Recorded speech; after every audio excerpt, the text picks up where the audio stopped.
My name is Buzz Ferver, and we're in Montpelier, Vermont. We're downtown at the coffee shop here. My particular interests are in soil and food, and so it's kind of a triad of food, soil, and human culture.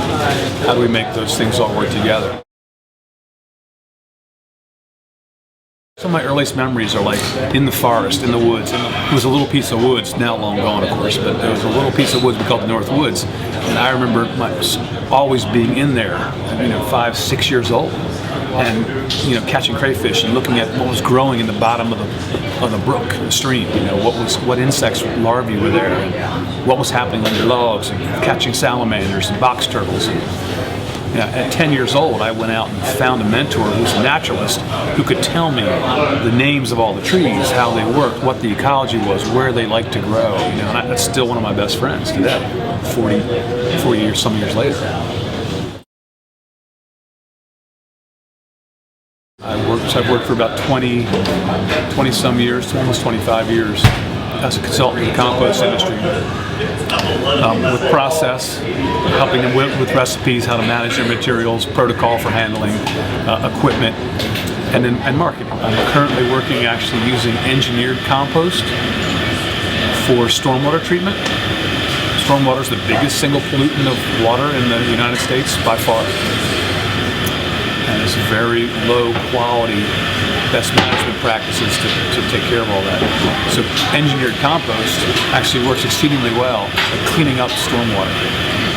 I've also been working with the same company to develop growing systems that are based on 100% compost. I also consult to the compost industry and have.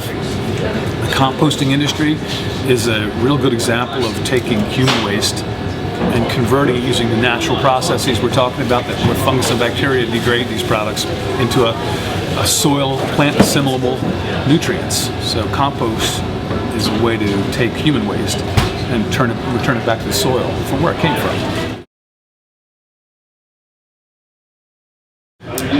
I teach here at Yes Tomorrow Design Build School, which teaches people how to apply sustainability and regenerative design to the built environment.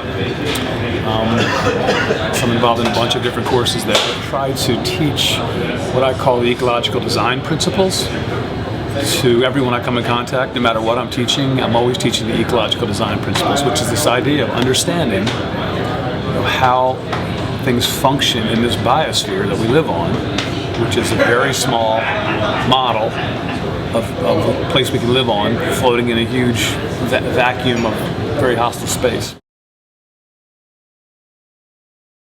I see the kind of the common root of a lot of our problems in human culture stem from not understanding how the planet functions, how things function here, how the continuum goes around and around, and how the cycles of use of everything take place here. The cycle of all life, it's the first thing you see. Birth, growth, death, decay, bacteria and fungus return all those things back to more birth. So that part's simple. In nature, waste equals food. There is no waste. It all feeds something else. And current human culture, that's a circle. Waste equals food. It goes around and around. It's consumed, it's excreted, it's some food for something else grows, round and around. It's self-fertilizing. Forest.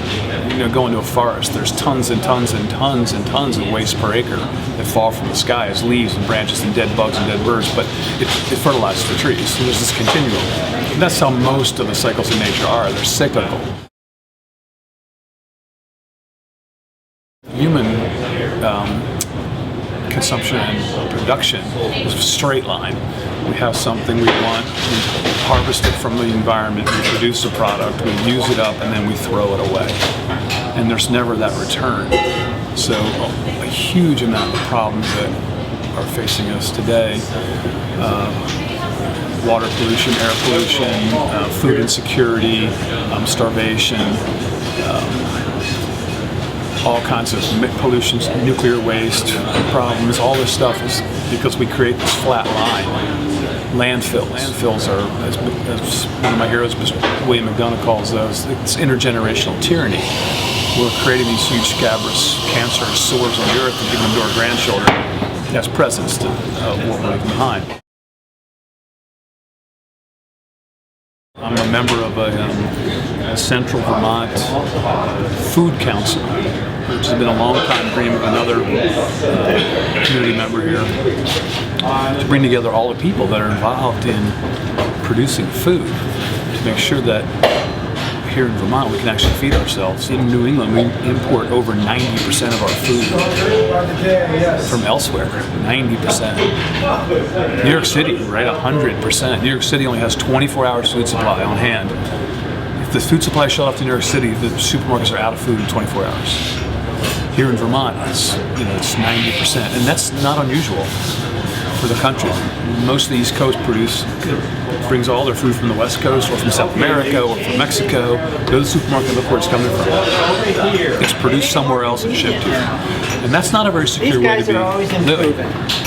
So, Central Vermont Food Council is like, well, do we have the capability to feed ourselves if stuff goes bad? In raw land, can we actually grow enough calories on the land to take care of our food shed here in Montpelier, this area? And do we have the technical ability to do it? Do we have the resources? Are there people here who could actually produce that much food? So, probably in the worst case scenario, imports wouldn't go down to zero, but I could foresee a condition where suddenly it's so expensive to transport goods from California, Mexico, and South America that we're not going to have those goods here anymore. So where are we going to get all the fruits, vegetables, grains that we don't grow here? And what should we really be eating? So the Locavore movement is an idea for people to join this group called the Locavores, and it's a new word. But the idea is you actually try to eat within a 100-mile diameter, 50-mile radius of where you live. And Bill McKibben wrote a book, a little article, part of a book on that whole idea of eating within his region. So this idea of regionalism, that's been called localvores. It's a big movement here in Vermont towards this idea. Well, if you start becoming a localvore, you start to realize that in wintertime in Vermont, you have to eat a lot of root vegetables, rutabagas, and parsnips, and turnips, and potatoes, and carrots, and things like that store well, cabbage, fermented vegetables, kimchi, and sauerkraut, which can store for a long time, and plus a lot of meat and dairy products. We have the ability here to use our farm fields as solar collectors all summer long, collect hay, put it in a barn, and we can feed our animals all winter long with what we collect. And that meat protein is available year-round here, locally produced. So once I got to Vermont, I actually stopped being a vegetarian.